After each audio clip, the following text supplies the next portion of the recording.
while on ship. You're just on edge. You're horny, angry, hungry, just looking for a reason for someone to fuck with you. Everybody's in the aisle. The aisle's about this wide. So I'm like stepping over people, trying to get to my rack. I see Weddock. I said to him, move it, boot. He's like, the fuck you just say to me? He throws a left at me. I hit the wall. Then I start just swinging. Everybody's cheering. It's like a parade. We did a conditioning hike. It's not just the hiking that fucks you up. It's the elevation. I didn't know I could get that physically tired. You're just going internal. You're looking at your feet. You're just trying just to not think about what you're going through. Then I started seeing corporals and other seniors and started to fall out. My eyes are all bloodshot. And then we get put on fire watch that night. I have my night vision on. I'm like so tired, I'm hallucinating. I start seeing like black shadowy things. And that's where I realized like, oh, this place is fucking for real. Getting out of the Marines was more surreal than going to boot camp. I go home, nothing feels real. What the fuck now? It seemed easy at first. And it's not until you actually have to interact with people, you just don't relate to anybody. Now you get labeled, now you get made fun of. You don't get to be angry. You kind of gotta be okay with like, I probably will not make any more friends for a long time.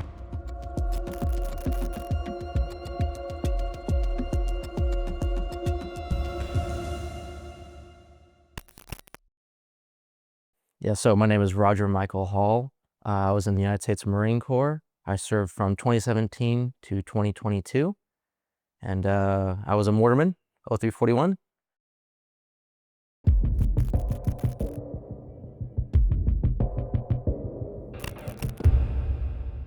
I was born in 1998, August 15th, and I was born in Torrance, California, so South Bay. I grew up in a really religious family, Catholic. Yeah, not an absolutely terrible childhood, but my parents got divorced when I was 4 or 5, and it turned pretty nasty. It was over some domestic violence stuff. No, both my mother and my father claim that it was, your father did this, well, your mother did that. So I don't really believe either side. It's just, whatever.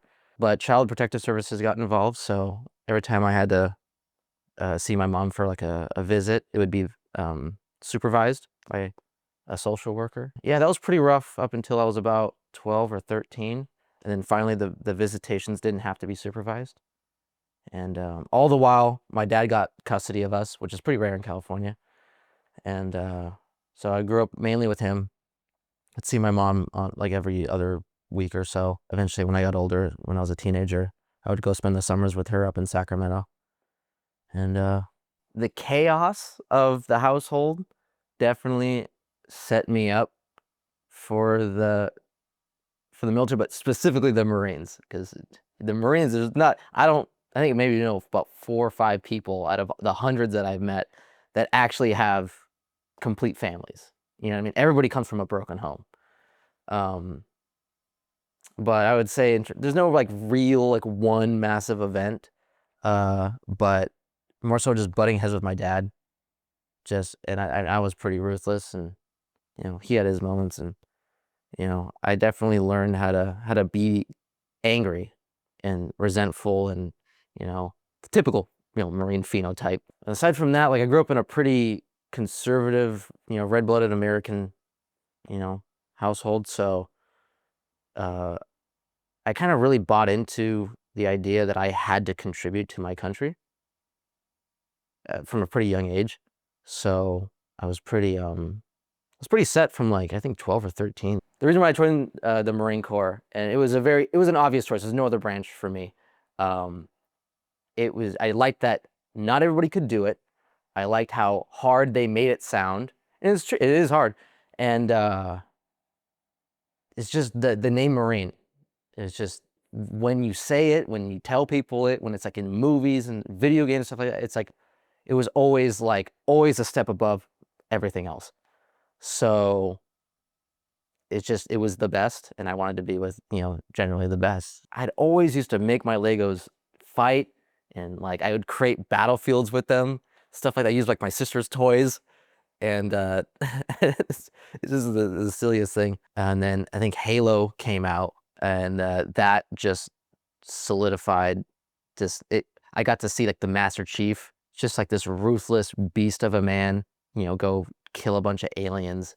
And seeing that, I was like, I didn't know it, but I was like, I wanted to be whatever that was.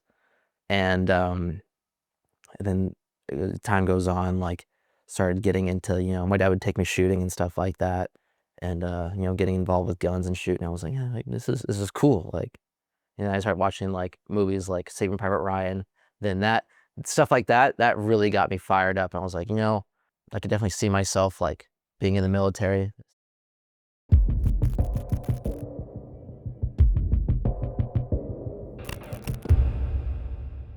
Going to a Marine Corps recruiter, at first it was difficult, then it got easier after I changed recruiters a couple of times. So the very first recruiter I went to, I believe he was out of Tustin, California over here.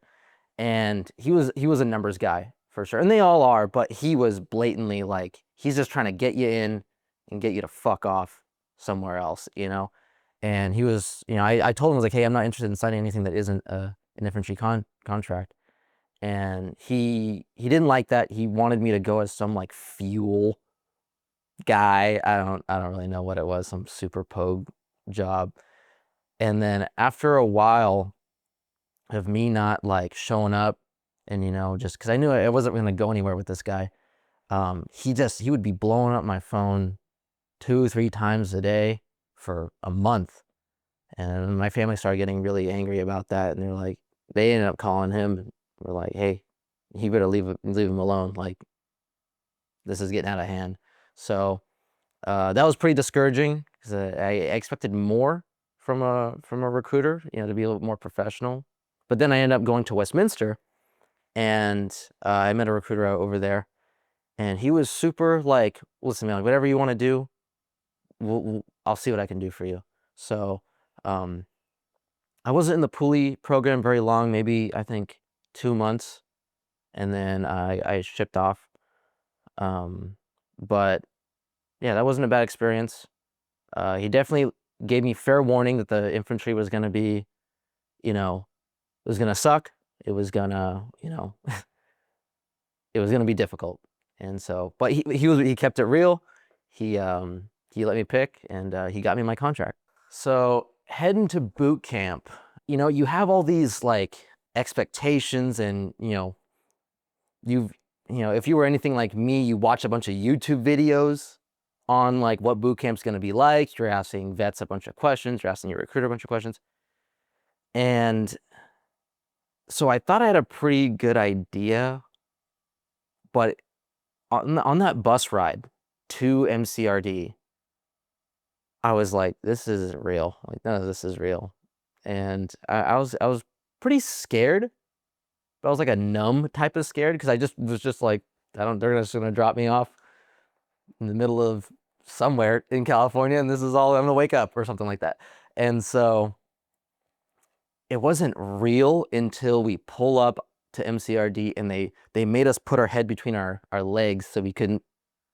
I don't know why they do that. I think it's just so you don't know how to like escape, boot camp or whatever it is. So they made us put our head down in the bus, and at that point, I started praying. I remember I started praying. I was like, God, please, uh, help me out, and or at least help me get through this.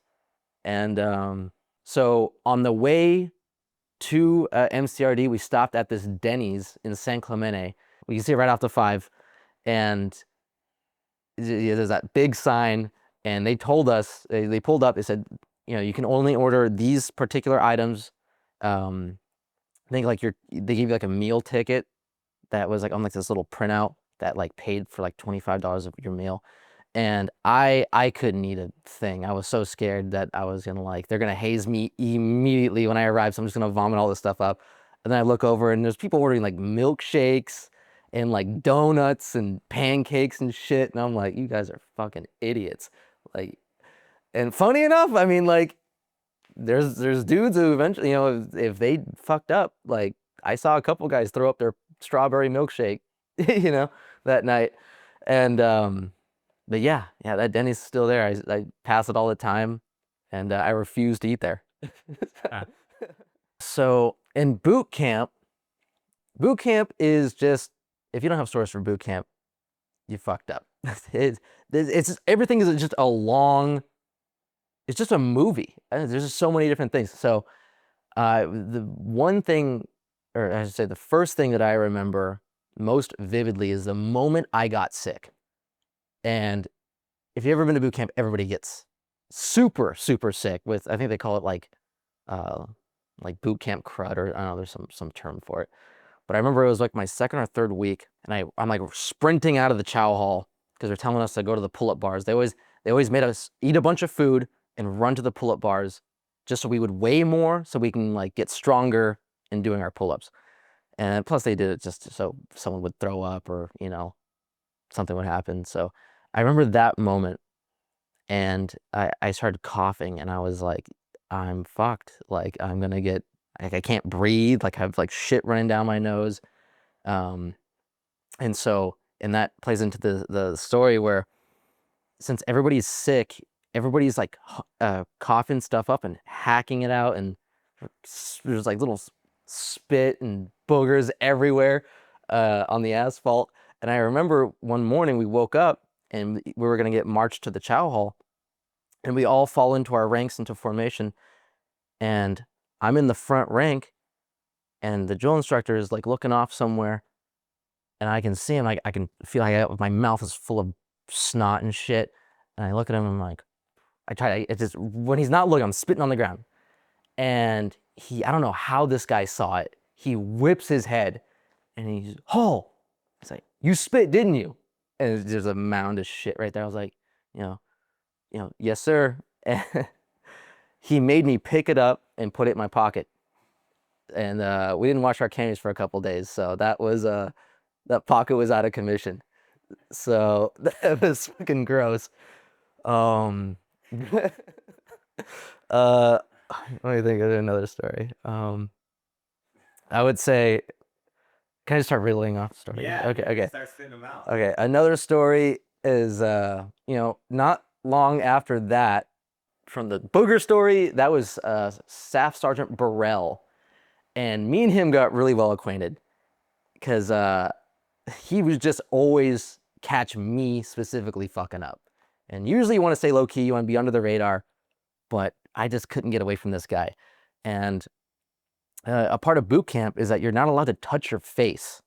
And that whole, the reasoning behind that is like, if you touch your face, all that nastiness, all that, all the germs, you're begging to get sick. So, but obviously you get like nose scratches, you want to scratch your face every now and then. So I remember I was sitting in a school circle around the drill instructor, because he was a knowledge hat, and he was teaching us something. I forget what it was, but same thing, looks away, and I'm like, this is my opportunity to scratch my face. So I literally go, this dude saw it. I can't believe that he saw it. And he whips his head around. He's like, you just fucking touch your face, you nasty fuck. And yes, sir. And he was like, all right, bet. All right, tight. Get up. Go to your rack. And yeah, I went over to my rack. And he's like, okay, grab your war bag. Yes, sir. Empty your war bag. I dump everything out of my war bag. It's like, grab as many pairs of boots as you possibly can grab and shove them in your war bag. Yes, sir. So, I mean, this shit looks like there's just mounds, probably about 15 pairs of boots spilling out of this. And he told me to hold it out and to keep holding it out with one arm until he said to stop. So I'm there holding this 30, 40-pound bag of boots out. And it was about 2.5, 3 hours of that. And eventually, about 5 minutes in, you're doing this number where you're barely able to lift it. And they all went off and they did some other training while I stood there with my war bag out. And yeah, my shoulder still hurts from that. So not service connected. Yeah, I guess not. Yeah, and then this is one thing after another with Staff Sergeant Burrell. And then so another story with Staff Sergeant Burrell. And this has to be my number one story from boot camp. Was every morning, lights, everybody gets up out of their rack. You stand, at attention, and then the drill instructor proceeds to dress you. meaning that like from the socks to your pants to your, your shirt, your blouse cover, he's counting you down at ridiculous speeds. And if, for you to put on that particular piece of clothing. And so we were getting counted down for our socks. So, we get like 30 seconds to do it, but it's not really 30 seconds. It's more like 5 seconds the way he's counting it.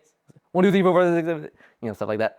And if someone fucks up, you got to take that thing off, restart. Well, we get all the way up to the blouse and we're doing good so far. And someone keeps fucking up and he keeps telling us, blouse on the body, ready to move. Blouse off, out of the body, ready to move. So we keep we get it halfway off our body and halfway on. We're just doing this number for about 20 minutes. And he's screaming so loud like a death metal vocalist that I can't even distinguish if he's saying on or off. Just saying, oh, ready to move. And I'm just, oh, I'll just guess what he said. And I guess I pull it over my head and everybody has the blouse off. And I'm looking around, I'm the only motherfucker wearing a blouse right now. And I'm like, well, I'm fucked. And so he just beelines it over to me. And I'm about to get the fucking ass chewing of my life. And he is screaming in my face. And just to put it in, perspective, Staff Sergeant Burrell is, I assume he's like a 230-pound, 6-foot, black man. And he's pretty terrifying to look at. And he was screaming in my face. And then he goes to my ear and he starts screaming in my ear and about how much of a piece of shit I am. And my ear's ringing. And his lip is tickling my earlobe. It's just like perfectly just tickling my earlobe. And I go, I just make that face. And he sees it. And he's like, oh, tight. You think that shit's funny, huh? And I'm laughing at this by like, no, sergeant. Or not, no, sergeant. No, sir. And I forget what exactly he said. Something about like, give an inch, take a mile. And then he's like, I'm going to fuck you up for the rest of the time that you're here. And he did. And it was hilarious. But in the moment, I was shitting bricks. So don't laugh in boot camp. The week right before you graduate boot camp, I believe it's called Marine Week, and it's where you like for like a day or two you get to go be with like your family out in like the little like shopping area of MCRD, and you're in your I believe you're in your chucks, your service uniform, and my family is over there and stuff like that. And the way that it all kicks off before you actually get to hang out with your family is that your platoon gets on green, so you have like your shorts and your skivvy shirt, and you're all running and singing cadence behind your drill instructor. And so we're running and we see our family, so everybody's like on cloud 9 right now. Everybody's super happy, we're getting a good jog in. We're not going too fast, we're not going too slow, but we're looking good. And so we kind of do like a flyby with the families and everybody's cheering, yeah, and stuff like that. And so I remember like our platoon had just gone by and now we're going to go back to the barracks and go change. And so I'm running. And since you run in a rank, everybody's in line. You can't really see what's in front of the platoon if you're in the middle. There's just a guy right in front of you and you're following pretty close behind him. Now I'm running and I remember I look behind me and I'm like looking at all the people. And I don't notice that people are like dodging and like getting out of the way of something. And as soon as I turn to the front, I look down and I'm sprinting right into this, like, it's like the pillar barriers that like are removable for cars and stuff like that. I run right in my fucking nuts. I run right into it. And I run into it so hard that my stomach is I'm balancing perfectly on it. So in front of all these families, I'm like starfished out on this thing while everybody's laughing at me. Or my platoon's laughing at me. And then the drill instructor looks around and sees me. He starts fucking dying. And I mean, my nuts are fucking in pain. And so I'm like limp. I'm like trying to like run back with my platoon, holding my dick and stuff like that. And that's how we started Marine Week. Yeah, that was pretty fucking funny.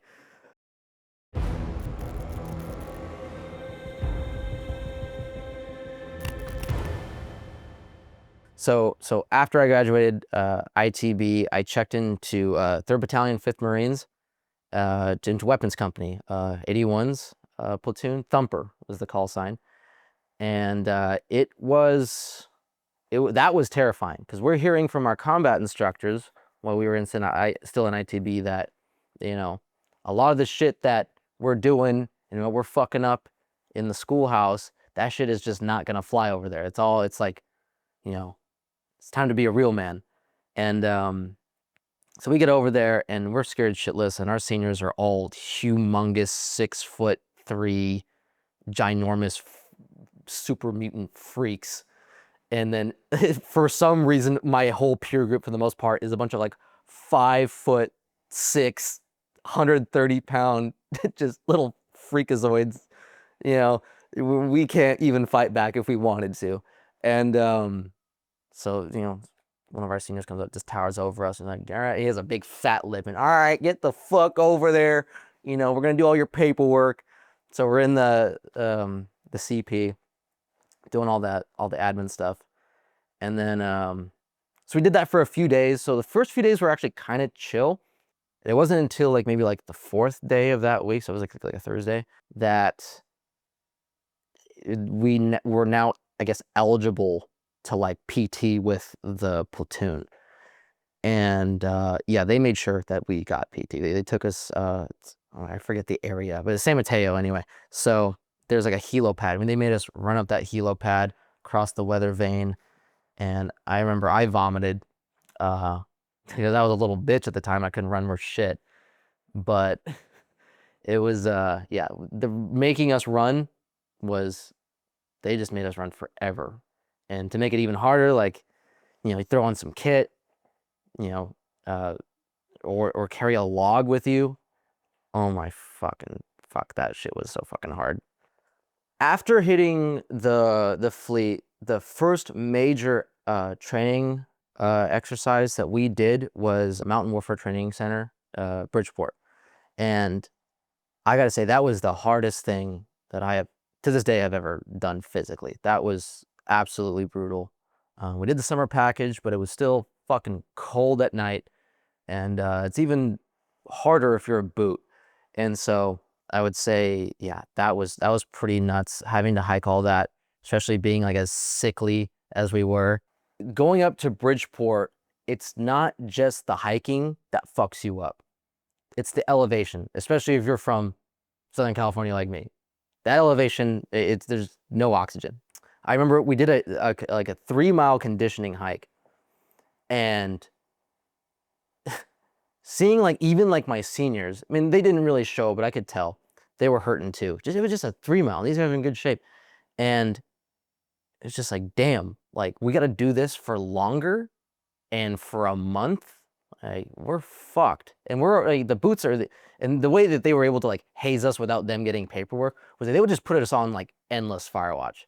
They'd have 10 guys on fire watch, to watch like a couple of sea bags and a couple of main packs.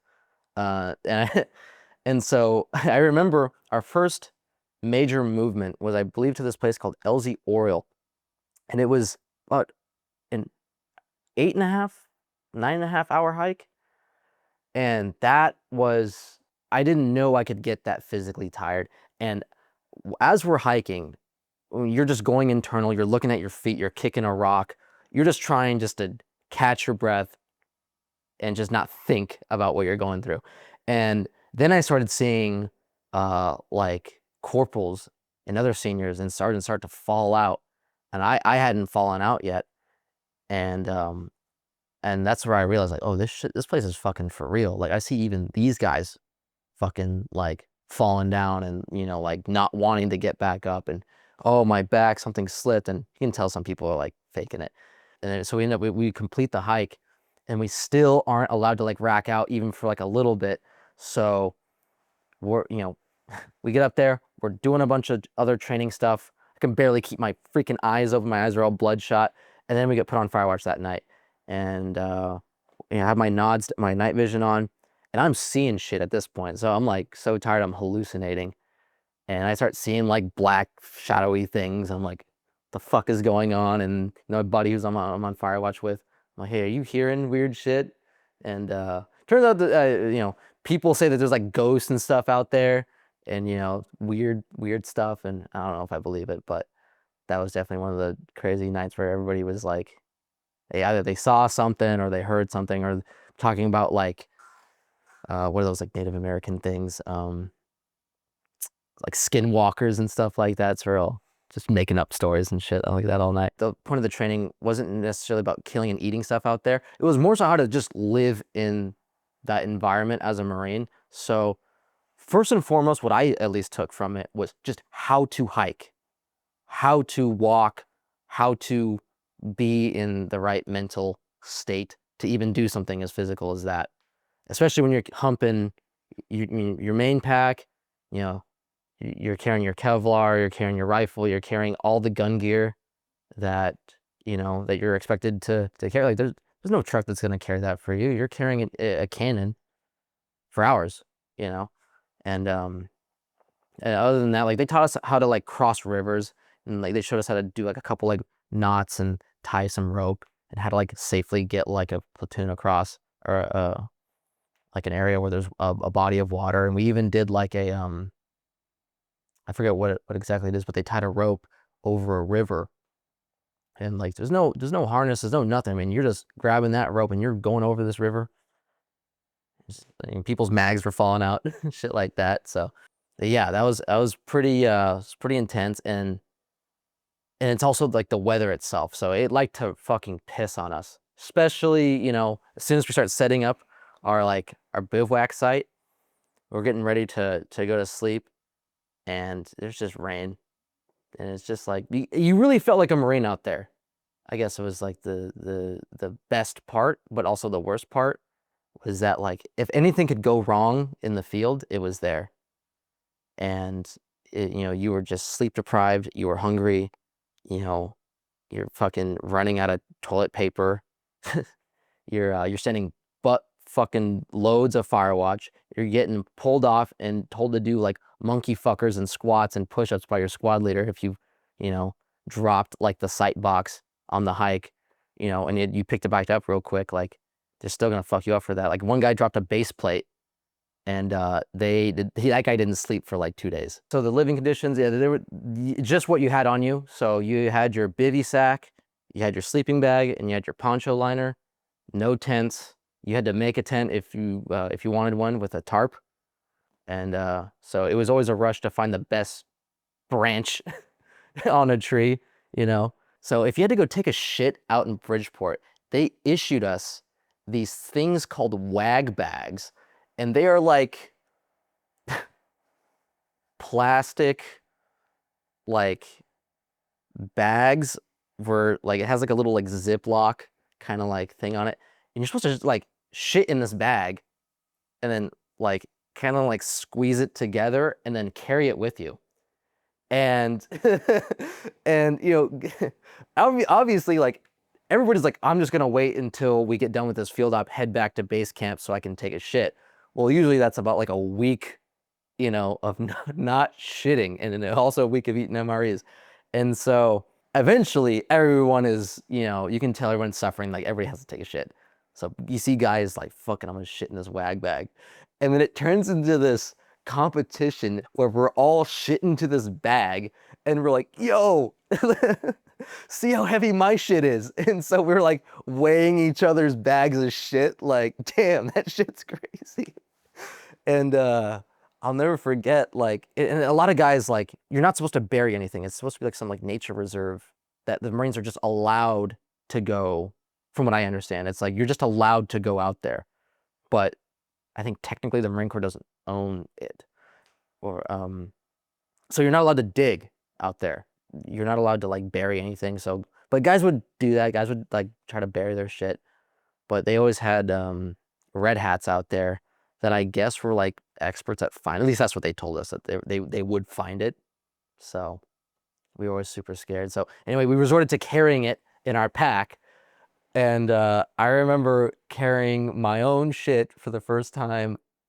And looking back, I don't regret it because it brought me joy hearing one of the corporals behind me like gag because he could smell my shit.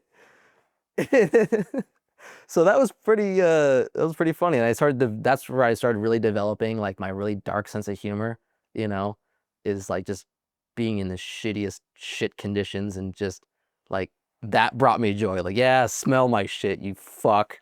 That's what you get for hazing me, or that's what you get for calling me a shit bag or whatever. In Bridgeport, we had this guy, if you can even call him that. He's not a good human being. I think he's actually in the brig. Very weak individual. Um, don't know how he made it through boot camp. But I remember after we were coming down from our first major hike from LZ Oriole, it started pissing rain on us. I mean, like lightning and shit like that. And so eventually we get the order to drop gear and get off the road, just so we don't get struck by fucking lightning. And so while we're just getting, and we're not allowed to get in our tarps, we're not allowed to get like our Gore-Texes or anything like that. We're just wait. So we're just out there sitting on our rock and just getting pissed on. And then we see Mr. Shitbag off in like this little area, and he's just laying just out in the rain like this. And I was like, yeah, what the fuck are you doing? I walk up to him, what are you doing? And just like, nothing. And it clicked to me. It's like, this dude's trying to catch hypothermia so he can get out of this.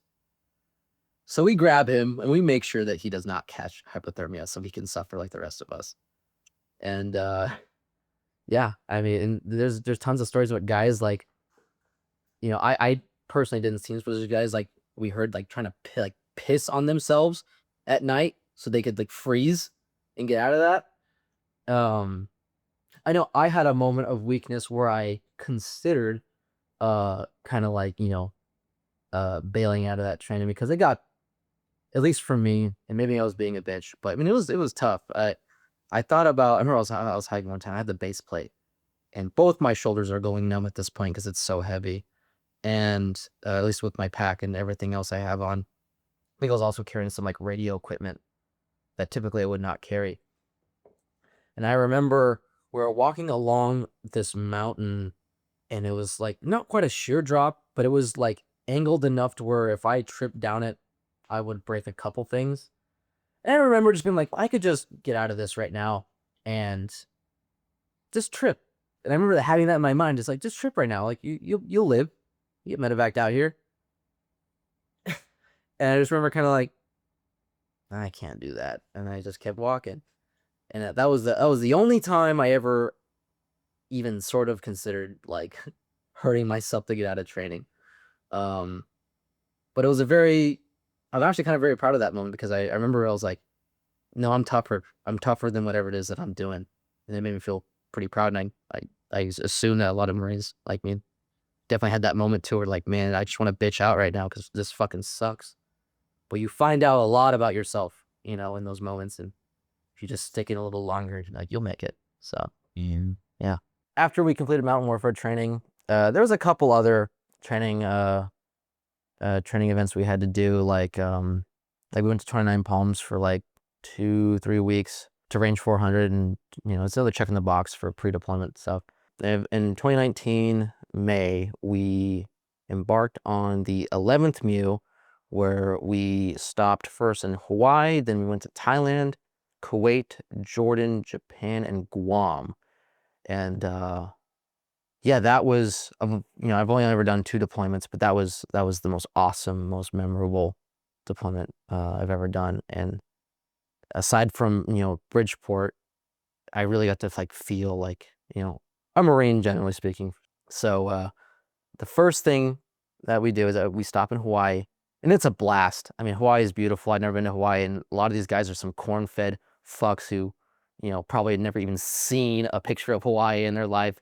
And they're out there. It's always funny seeing Marines from like the Midwest or from Texas that no matter what weather, you could be in China and they would still wear a 10-gallon hat, tucked in shirt with jeans and boots, and no one else is wearing. Everybody's wearing shorts and, you know, stuff like that and going to the water.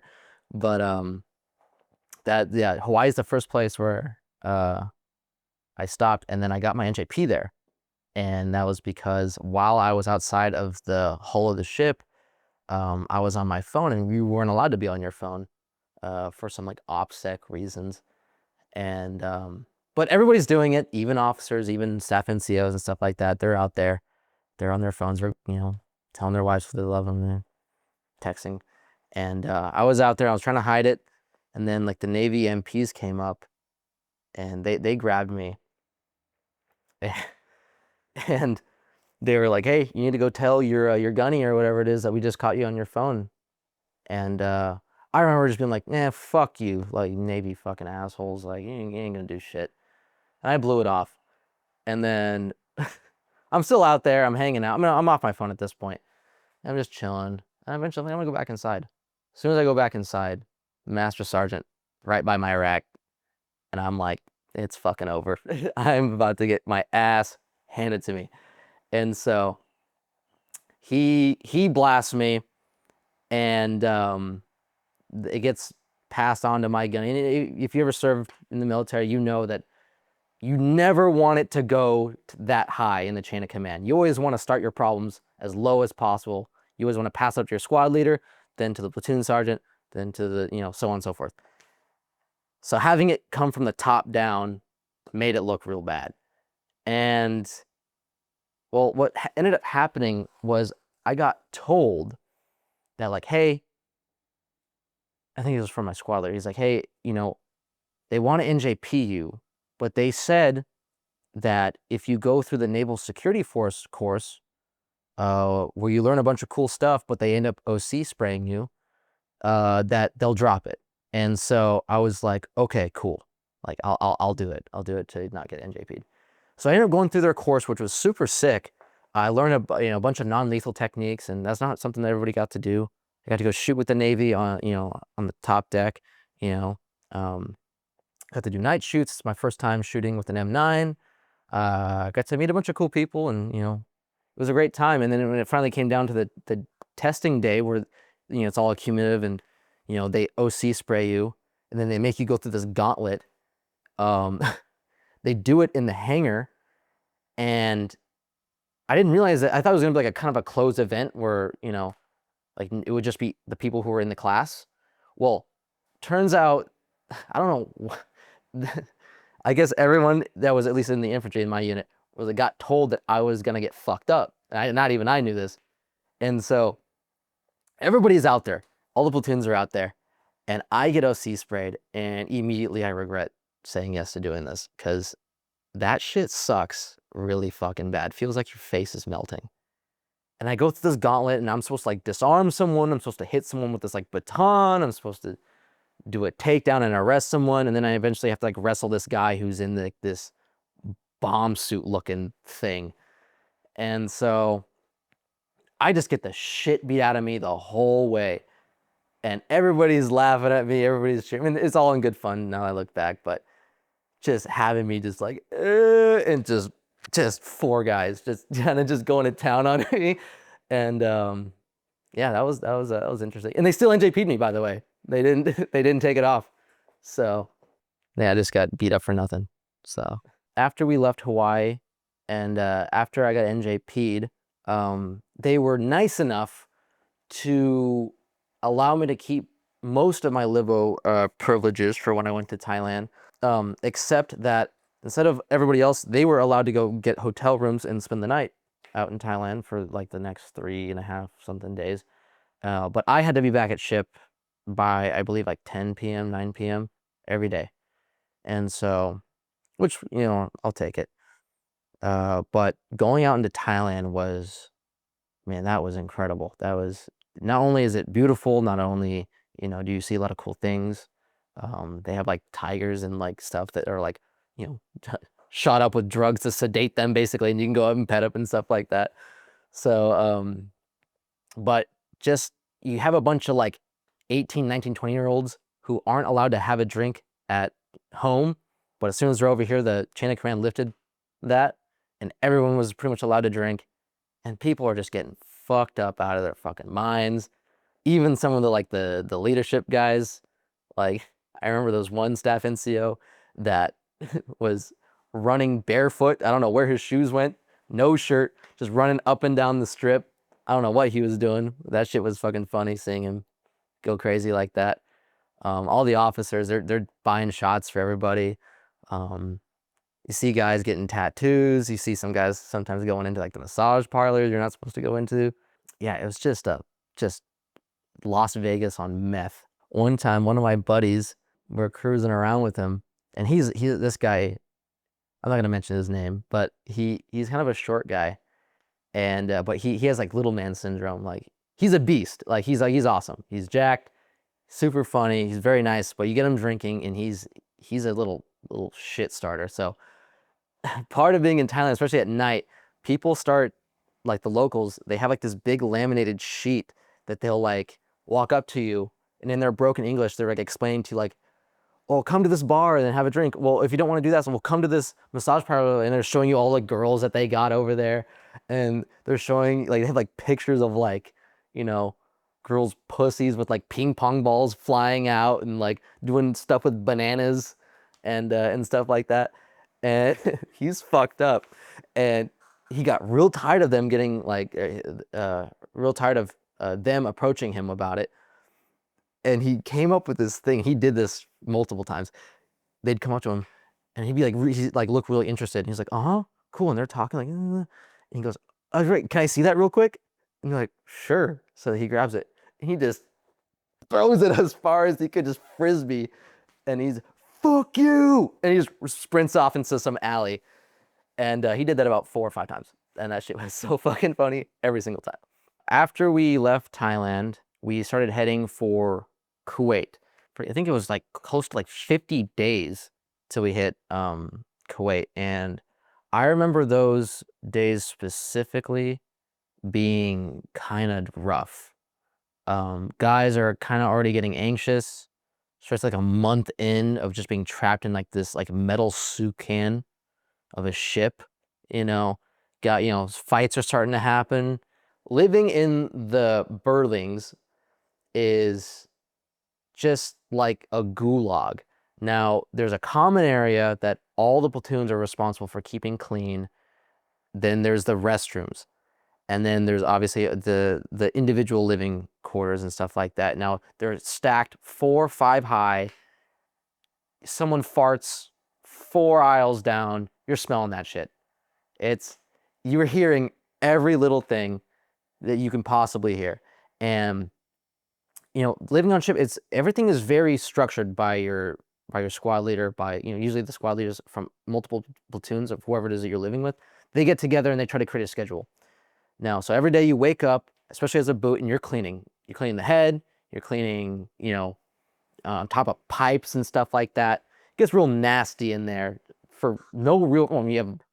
I shouldn't say no real reason. There's about 500 little rat fucks in there called Marines that are, farting, coughing, and missing the toilet when they piss and stuff like that. And so a lot of the funny moments come from just being in the common area and cleaning. And I remember one time specifically that the Navy plumbing ain't so good. And I remember somehow the toilets erupted and sprayed shit all over the fucking ceiling. And I remember there was one guy sitting down when it happened too. And and so we get in there, and we're the boots. Seniors aren't going to clean this shit up. We're going to clean this shit up.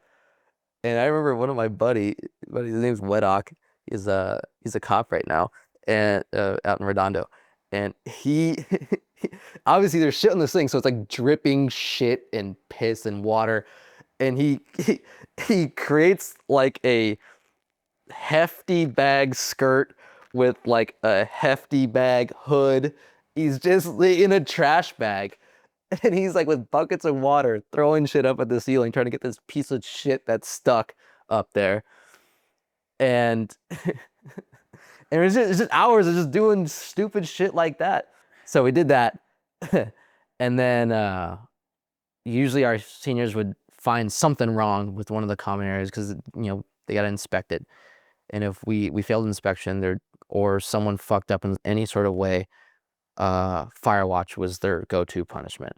So I mean, you only need like 1, maybe 2 guys to stand watch while everybody goes to chow, you know. Just because people, you know, there's sticky fingers around ships. People like to go into each other's racks, steal their protein, steal their headphones, you know.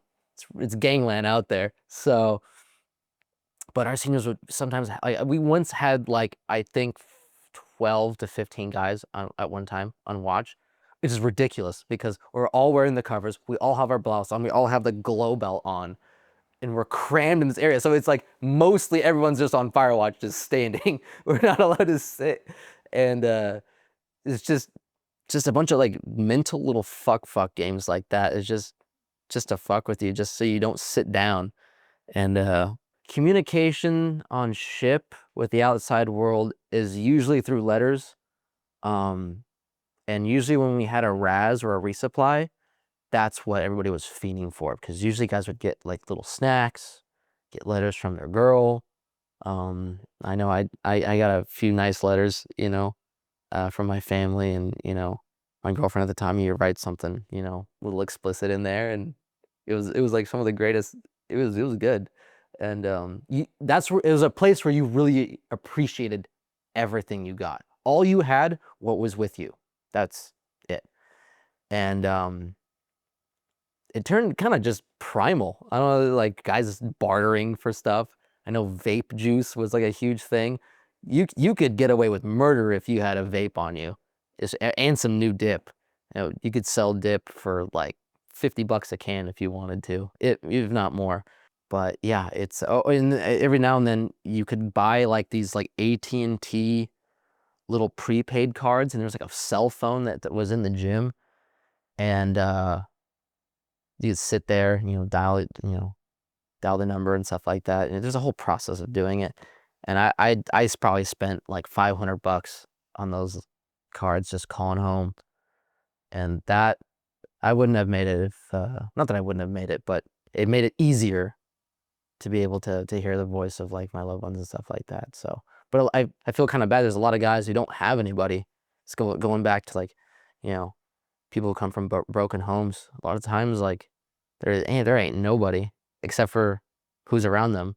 So that's why it's very important to, you know, even in those moments where everybody hates each other on ship, you still got to hang out with your boy, you know. I remember one time specifically after a RAS, one of our guys got, I forget if it was a Dear John letter or if it was a phone call. I forget which one it was. Maybe it was a combination of both. Maybe it came as a letter, and then he called her. But it went something like, he was just like, yeah, my girlfriend, she's fucking cheating on us. She just told me that she's she's talking to another guy. And I guess he called her and he was yelling at her. And he's just like, are you fucking that guy? Is he taller than me? It's just everybody was fucking dying. And it's just, I know it's not really, it's hard for me to explain that one, but it's just a little snapshot of like, that was fucking hilarious. Is he taller than me? That's all he's concerned about, you know? Um, but yeah, I guess we get broken up all the time. And a lot of girls, they don't really know what they're signing up for, especially when they're guys on the plane. And then they're young. I mean, they're 18, 19, like do long distance, grown ass, you know, 20, 30-year-olds that can't make it through, you know, 7 months of not talking to someone. We developed a term while on ship for the feeling of being on ship. It's called the mange. We called it the mange, which is like, you're just on edge. You're both horny, angry, hungry, just generally just looking for a reason for someone to fuck with you. And, you know, I remember I got into my first real fist fight on that ship. And it's just for no particular reason. Like, I remember walking down my aisle, and our seniors at this time made it a point that we weren't allowed to be in our racks during work hours, even though there's literally no fucking work to be done. You know, everybody just wants to like lay in their rack and watch a movie. Anyway, so everybody's in the aisle. The aisle's about this wide, and everybody's like somehow laying their feet and sometimes sticking their feet in people's racks and stuff like that. And they're on their phone or they're reading a book. And so I remember I slept all the way in the back of the aisle. So I'm like stepping over people trying to get to my rack. And I see Weddock again. And you know, me and him kind of just like to fuck with each other and just kind of just say shit, even though it meant nothing. And so I remember, I forget what I said to him, but it was something like, "Move it, boot." And yeah, especially as a boot myself. And he's like, "The fuck you just say to me?" And I was like, "He said, move it, boot, you're by my rack." And so he stands up and we get into this yelling argument and over just words. And at this point, everyone is just like, "Hit him." Everybody just yelling. It doesn't matter. Someone just wants to hit somebody. Everybody's just super psyched that something's actually happening now. And so it's just everybody, and I'm arguing with him. I'm like, and as the words are leaving my mouth, I go, "You're not gonna do shit." He throws a left at me, and he hits me so good. I mean, I go flying, and I hit the wall. And at that point, like that's the first time I've really ever got punched square in the face. It didn't really hurt. I mean, I had so much adrenaline. It didn't really hurt that much, but like, I remember just kind of looking at him like, and then I start just swinging. Everybody's cheering. I mean, it's like a parade. People are just filming right now, and it felt good. And the beauty about fighting in the, you know, especially with your friends, is that about like 15, 20 minutes later, it was like, "Hey, bro, I'm sorry. Like, we're good, right?" That's it. And it was just like day in, day out of sometimes guys would throw punches at each other. Some guys from other platoons would try to fuck with other platoons and stuff like that. And my number one story is this. Is while we were, so we went to Jordan for a little bit. We were there for almost a month. I actually had my 21st birthday out in Jordan. And that was a total experience. I felt like I was on Mars. The sand was like, I don't know, very fine. It was like flour almost. And we just cooked out there at this like makeshift fob. We got to do like PB ops and stuff like that. It was a good experience, although it was fucking miserable and we didn't shower for a month. Well, we ended up having we weren't planning on going to another libo port. So like, okay, fuck it.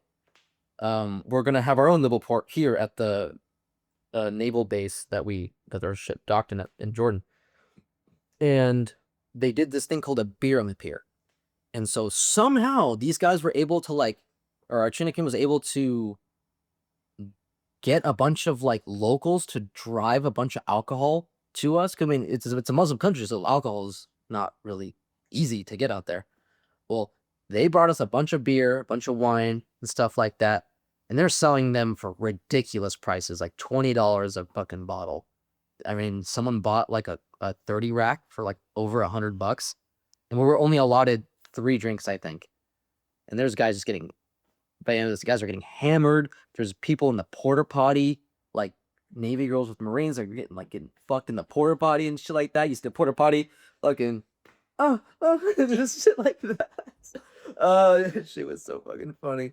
And I mean, like, there's people getting into fights with the MPs, and then the Jordanian military is looking at us like we're fucking just apes. Just like, and as the night goes on, eventually they shut that shit down. I'm surprised they even let it go on for as long as they did. And so everybody's fucking hammered. I'm not that fucked up. So anyway, I go back to bed. And I'm in my rack, and there's a bunch of like, people are still fighting in the berthing and stuff like that. Bunch of commotion, stuff is falling, and people are falling, and people are vomiting, and well, eventually everybody calms the fuck down. Everything kind of settles, and everybody's asleep. And I go to sleep that night, and I wake up in the morning, and usually I don't know why I slept like this, but like, well, either you sleep on your stomach or you sleep on your back. You can't sleep on your side because you're like, if you lay down flat and you go like this, you're touching the next rack above you. So sleeping on your side, it's just not possible. So I just was sleeping on my back. And I like to sleep with like my hands up, like over my head like this. And then sometimes I use my pillow or not. And there was like a space above me. And then there was like a little headboard right here where you can put like books and shit. Anyway, so I'm asleep and I wake up, you know, they call lights and stuff like that. And I was like noticing, like, man, what the fuck? Why am I wet right now? Like, with my hands, I'm like, everything's wet. Why is my pillow wet? Like, why's my hair wet? And all like the shit behind me is just wet. And I'm like, and I'm looking for, because there's a bunch of pipes in the ship and stuff like that. So like maybe a pipe burst. And then I'm like smelling it. I'm like, I don't know what the fuck this shit is. It doesn't smell good though. And I'm an idiot. It doesn't fucking occur to me, you know? Um, and I also just woke up, so I'm like fucking out of it. And so I'm like looking, and it all starts. And I look in like the little trough where you would put like a book, and it's yellow. And I'm like, someone just pissed on my face while I was fucking asleep. And then my buddy Dutter, I see him from down the aisle. He lives in the same aisle as me. And at this point, I'm like yelling, like, yo, did someone fucking piss on me while I was asleep? And then he starts dying laughing. And I'm like, did you fucking piss on me? And he goes, no, Rivera. Rivera is the little guy who used to throw the pamphlets in Thailand. I saw him go into that corner and take his pants off. And I was like, so you didn't fucking stop him?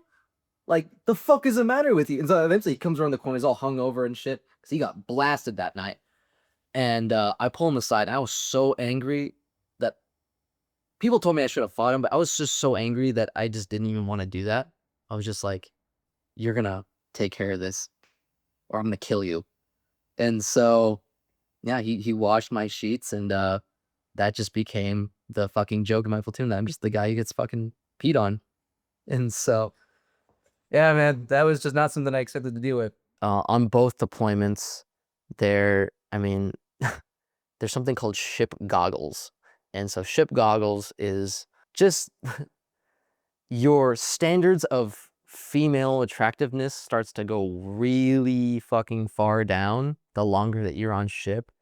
And so what you would usually consider as like just like a average, if not kind of ugly chick, like there's guys like simping over this one girl and just trading stories like, oh no, she's bad. And she's like huge. She's like 250 pounds walking around, Navy chick. And just guys like, I'm gonna go talk to her today.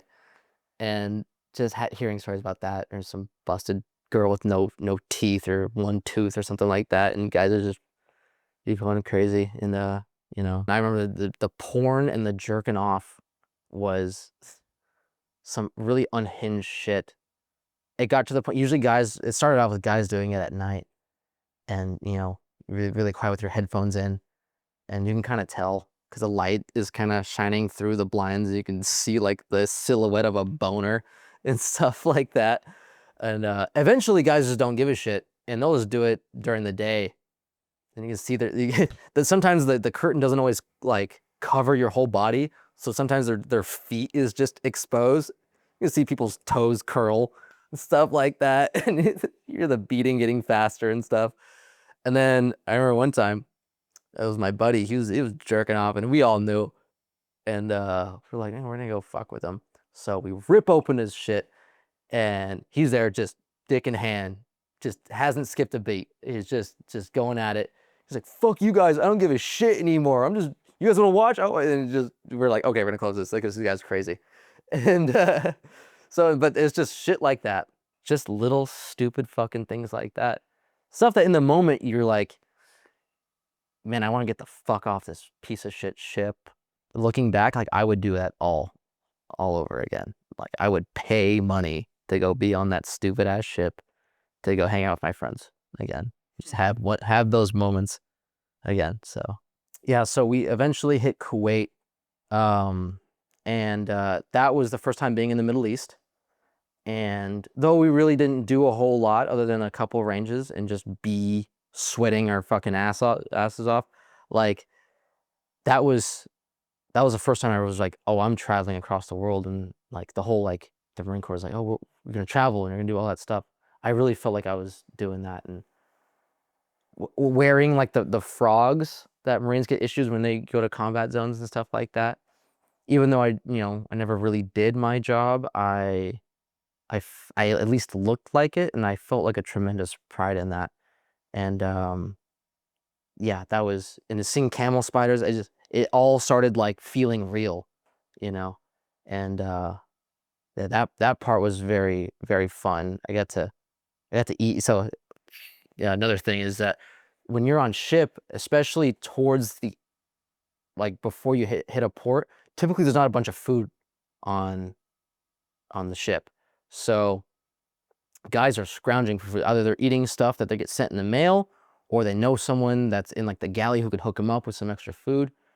Because you end up getting, like, for breakfast, you get like a little pile of eggs and like a piece of bacon.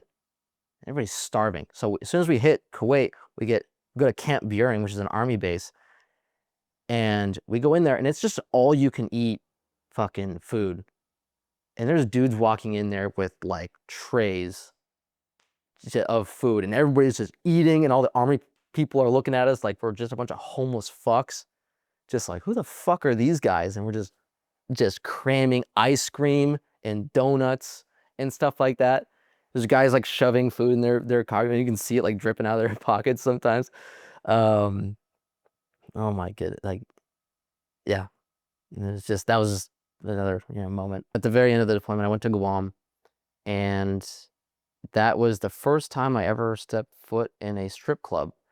And I remember my girlfriend at the time had my location, and okay, so let me give you a little more context. So before you go out to any libo port, generally you are going to go in a group. Usually it's like 3 to 4 guys, just so you can all kind of keep accountability of each other and whatnot. And so I remember, I think I was the only guy in that group that had a girlfriend. And I was like, hey guys, like, she has my location. Like, she's not going to like it if I go to the strip club. Like, she's gonna see. And so I get voted out in terms of like what we're doing. So I still have to go with them. I can't leave them behind. So, or I can't go off and do my own thing. So we go to the strip club. And it was like this like French strip club in Guam where all the girls had like armpit hair and leg hair, showing their hairy assholes and stuff like that. And I'm over there like trying to just get away from all that shit. I remember one story specifically from that strip club is that a stripper went, I guess there was a Marine just kind of chilling there watching the show. And this lady comes up behind him, reaches into his pants and rips his underwear straight off his body with his pants still on. And I was just like, that just fucking happened. And yeah, we got out of there and went to a different strip club. And in between going to those strip clubs, I got a phone call from my girlfriend, and it was like, why are you doing this? And I'm trying to explain to her that I don't have a choice, and trying to explain to a woman that you don't have a choice of going to the strip club is a damn near impossible feat, you know? So, yeah, I was arguing with her at another strip club, eventually get off the phone. And then my friends finally come to that, like, this shit is so lame. Strip clubs they're just nasty little shit places that no one should really go to. Then we ended up just going to a bar and hanging out. But it was a good time. It was just another excuse to go drink with the boys and just tell funny stories and stuff like that. Living in the barracks, that's also a fun experience. When we got back from our first deployment, at first, so before that deployment, we got stuck in the Hogans in the 62 area, and those were way nicer. They were built in the past 10 years, and they were decently sized rooms. You didn't have to share a restroom with anybody else from a different room. But after we got back from that deployment, we went to the kind of like the crack house barracks is what they call it. And so these things were riddled with fucking bed bugs. I mean, there's just cum stains everywhere. There's fucking doo-doo streaks in the fucking toilet from Marines that, for some, like, every time we left the barracks, we always had to field day the shit of that. I guess everybody else just didn't do that. So just these nasty ass barracks rooms. And I remember, not me, we dealt with bed bugs in our room, but our neighbor, my buddy, Schwabach and Vinny, they both had a rat problem. And it would be like 9-10 o'clock, and I forget what did they use. They used like a ruler. I don't know how they words it that, but there's a ruler. And they were like beating mice to death, like chasing mice all around the corners of their barracks room. They're like, get over there, banging it, and the thing will run. And they caught it outside in the catwalk, and they are just beating the shit out of mice that are flying out of their room. And it was definitely just like another Marine Corps moment. Like, this is the shit that we got to deal with. I know besides bed bugs, We had to have people come in and like bomb the fucking place. Our shower head in this fucking barracks, the water pressure was like, it just dripped water, even on full blast. And I remember for about 5 months. No, sorry, it was less than that. It was about 3 to 4 months of just in the winter, just kind of just holding out the water and just doing this. After PT, just holding out and just cupping water. I probably use less than a gallon of water on a full ass shower. It's just, and like they told us, like I remember the master sergeant at the time was like, if you guys want hot water, you better boil that shit. Fuck your hot water. And just aye for sergeant, you know, they don't give a fuck. So we dealt with that, and eating at the chow hall, especially in the 62 area, was a whole different fucking thing of its own. Just I don't know why. Okay, so the chow hall, I don't know who's in charge of hiring people, but I guess the Marine Corps contracts out this company called Sodexo, and there's just lunch lady people. It's everybody in there is retarded, and I don't mean that in like a hypothetical. I mean like or a hyperbole. Like it's a bunch of like it's like a circus. It's like there's midgets, there's people with Down syndrome, there's guys with like a little arm doing this, and like God bless them, but like it's like getting your food served by like a circus, and it's just like a freak show of people, and like the chicken is not cooked all the way. It's like pink in the middle. The burgers are like burnt to a fucking crisp. And it's just the only thing that was good was the pizza. And there would just be lines for the fucking pizza because it's actually like freshly made. And you'd look, you'd be like a mouse just kind of just walking around the chow hall. They get stuck in the fucking Twilight Zone. Like, where am I? And it's just the day and day. And eventually you don't even notice it. You're just like, I'm just in the circus too, I guess. Yeah. So I remember it was after my first deployment, and we're getting ready for a Warriors night. It was after we got our new chain of command. They tried to like put stuff together so that the chain of command could interact, especially the older enlisted, could interact with some of the younger guys, the corporals, younger sergeants and boots. And so they put together this Warriors night where they had this thing called the grog, and they put a bunch of like, mustard, ketchup, liquor, bunch of other crap into it, made this really nasty shit that you would have to drink if you got, called to drink it. And they tried to make it really all goofy and stuff like that. And, you had to show up in camis, and they said, you will show up in camis and do your face paint however you like. And a lot of my friends are some pretty unhinged motherfuckers. And so one of my buddies, he shows up, and we're all like, we try to do like, little cool things. Like we'll do our eyebrows and do like a little mustache. We look like Charlie Chapman or something like that. Some guys did like the Fu Manchu. And my buddy shows up, and he is in full blackface. He is just blacked up. And I remember like we were all looking at him, and he's cruising through the RCT, and we're all looking at him, and our mouths are just like, no fucking way this guy just showed up. Like there's officers, there's Master Sergeant right over there. And so we start talking with him, but we're like, hey bro, you gotta go sit somewhere else. Like we're gonna get fucking cooked if you sit near us. So he sits down somewhere else. He sits like a little across the way from us. And then all of our dark green Marines, all the black dudes pull up to him, and it's like a crowd, and they're like, what the fuck are you doing? So we think this guy's about to get his shit rocked. Well, they ended up calling for us to go to the dining area, which is a bunch of fold out tables. And they ordered like, I don't know, Chipotle with like no utensils, I think. So to eat it with our hands. And so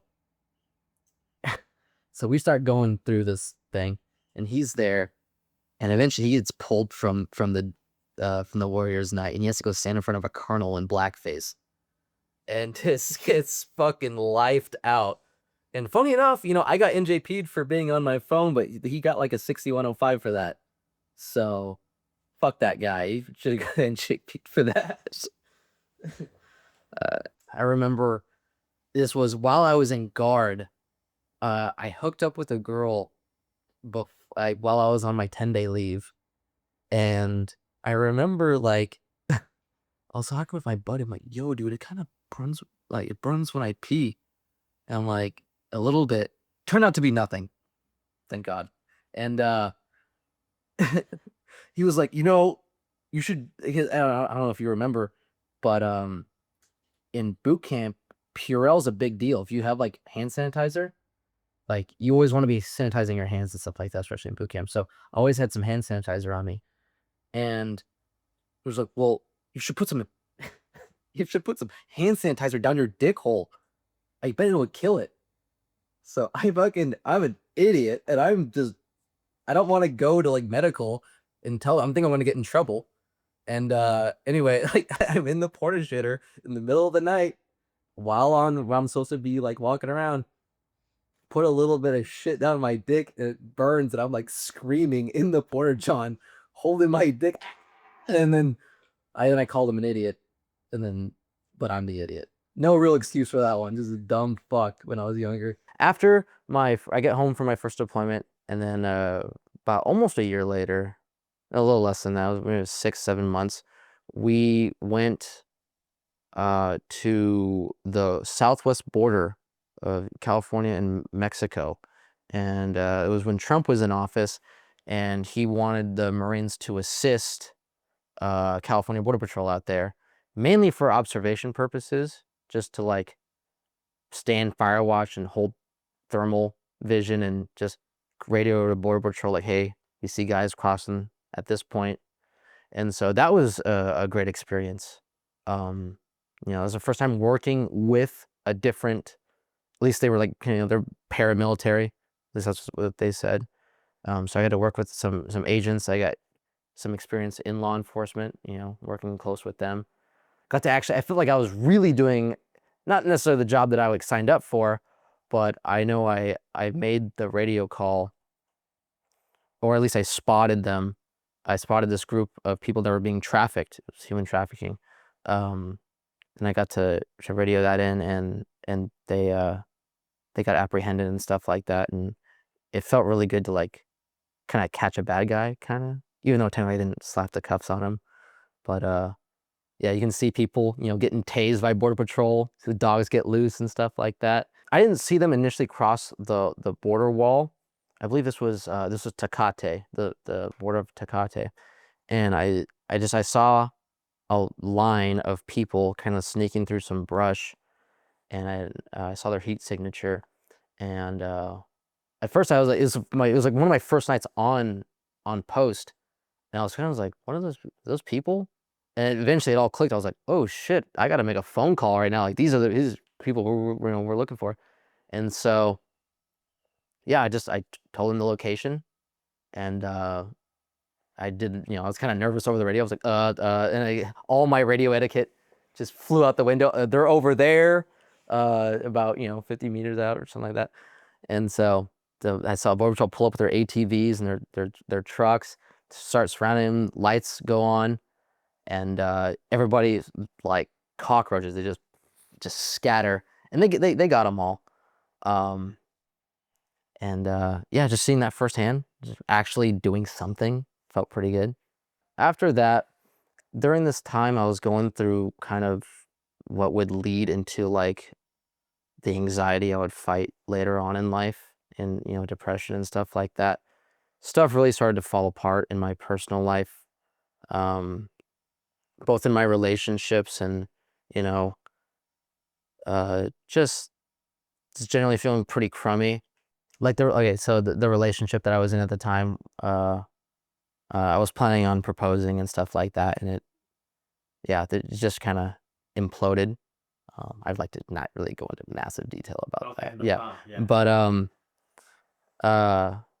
and that was like, and that was like my first real grown up breakup, and especially when you're not around like family, and your boys, you love your boys, and you can talk to them generally about everything, but they're also young, and they also can't offer like the best advice possible. A lot of the advice is like it's okay, man, go bang some other chicks. And you're like, I don't want to do that. I want to, I want to bang this chick, So, and around that time, I didn't know this, but my dad started developing ALS, so Lou Gehrig's disease. He didn't even know at the time. And it wasn't until I got into my second deployment that he actually officially got diagnosed. And I'm dealing with that, and I'm dealing with, with other stuff from the past, that started to slowly come up from childhood and stuff like that. So being a full-time Marine and dealing with, all of these emotional stuff from back home, it definitely put a damper on like my motivation, and I kind of started seeing my performance kind of go down. And that's one thing that I really regret. And there's any advice I can offer to anybody who's planning on joining the military is that get home squared away first, you know. And I actually would recommend not to be in any relationships. It's no need. Um, but yeah. So and then going into my second deployment, we spent 4 months in Japan, pretty much locked on base because of COVID purposes. But it was from the Marine Corps side. They didn't want to unleash the Marines out in Okinawa. The local populace, they not even they were wearing masks and stuff like that. So, but masks were a really big deal on in base and stuff like that. That was a very boring deployment because of COVID. Usually, you hear guys, they go out into town, they go get some like Japanese girlfriend, or you know, they're always partying and stuff like that. But with us, it was like go to the gym. It's like being on ship, but on land. It was just gym, chow, go to your barracks room, go train every now and then. Um, we did get some good training occasionally because of the adverse weather conditions. Like it's always pissing on us, raining, even in the summer. We were able to really, you know, get a good idea of what it's going to be like to be in the jungle and like, deal with the humidity and be hot and, be wet, have stuff not work that usually does work. So that was some good solid training. Out in the field, it's a very special place just to be just unhinged, you know? Um, Nothing particularly like super crazy ever happened, but we would just do dumb stuff. Like I remember my buddy Cummins, this dude had the biggest nuts I've ever seen on a human male. One of his nuts was like normal size and another nut was like a baseball. And so I remember one time we did like this like National Geographic documentary on his nuts in the field, and we're like poking it with a stick and explaining to the camera that like the other nut took all the nutrients from the nut and giving nice close-ups. And we're like editing it like it's like some sort of super, super cool project. Um, we're grabbing people from other platoons that are out in the field, like maybe 11s that are providing security. Hey, come look at this guy's nuts. Just everybody's like, wow. So we did that. So I'm not Asian, but a lot of people think that I look Asian. And so, obviously the Marines that I'm with, they took that and ran with it immediately. As soon as I tell them, like, I'm Mexican and white, they're like, no, you're Asian and you're going to be Asian for however long that you're here. So all they would do is just call me like the racial slurs that involve, Asian people. And so at this point, I started just adopting it and going kind of feral with it in the field. So I would like with my boonie cover, I would shove like vegetation in like sticks, and I'd carry around like this fake stick rifle. I remember one time during 29 Palms, I used to just sneak up on guys and just bayonet them and just run away, go to a different mortar firing or a different gun, a different squad, and just poke them too. And we just did that for hours, and that kind of sounds stupid, but in the moment it was pretty funny. Just telling stories from back home, guys would just talk about like funny sexual stories or, like we even joke about like childhood trauma, stuff like that. Like I remember one time my dad beat the shit out of me, and then some guy's like, faggot, you deserved it. And then it's just a whole bunch of just like people kind of saying some really traumatic shit in their life and just getting made fun for it. And everybody feels better about it. Everybody just gets made fun of.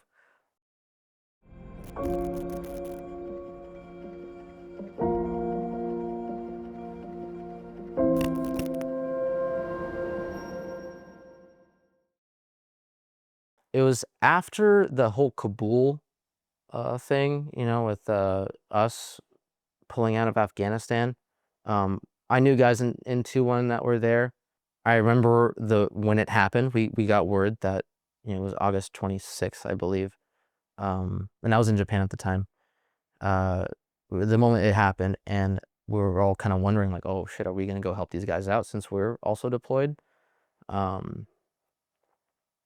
But just seeing how that all unfolded, I couldn't justify staying in because it was just like, dude, they don't give a fuck about us, really. Like when it came down to like, if you lose nods or a bayonet or your bolt to your rifle, like they will bend you over and fuck you for that. But they just left these guys that we've been trying to kill for like 20 years, just gift wrapped them a bunch of shit. And like basically it was like, what was it all for, you know? And if they're willing to do that, like, and it's not like a hatred for the military. I don't blame the military, but I blame the government. It was just like, I think I got to move on from this, even though I did consider staying in, but there was nothing really for me else there. I think whatever lessons I needed to learn, I did learn them. So took it and ran. So getting out of the Marines was fucking, it was more surreal than going to boot camp in and of itself. So I remember getting my DD-214, saying goodbye to as many people as I could, and I'm driving out of the gate onto Christianitos Road. Nothing feels real. You're just like, I'm just gonna go home, I guess. And I go home. What the fuck now?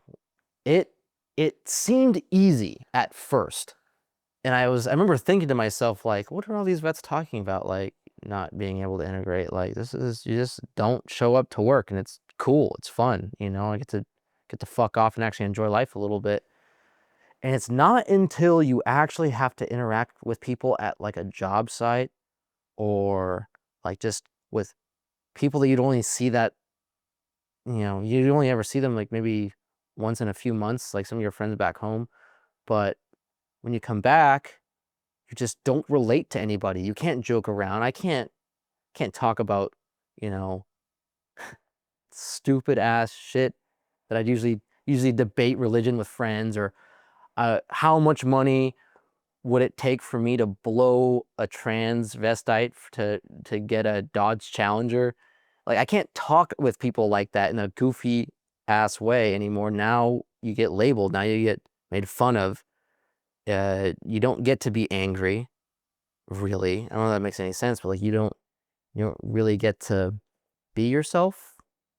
Yeah, it definitely it affected me later on. It had like a delayed effect. So when I was working, it was hard to relate with people. When I left the trades and I started going to college, definitely the mentality is different. You know, not only are you with kids who are young, but they, you know, obviously they weren't in the military. You're not going to be making any friends. You kind of got to be okay with like, I probably will not make any more friends for a long time unless they are also veterans. There's just a divide between you and other people. Leaving the Marines, I had to really remember what I learned. There's a lot of stuff that even while in the Marines that I kind of like slacked off and let go. But now that I'm out, there's no one that's going to hold me accountable except for me. And so it all started when I was like, I'm going to make my bed every morning.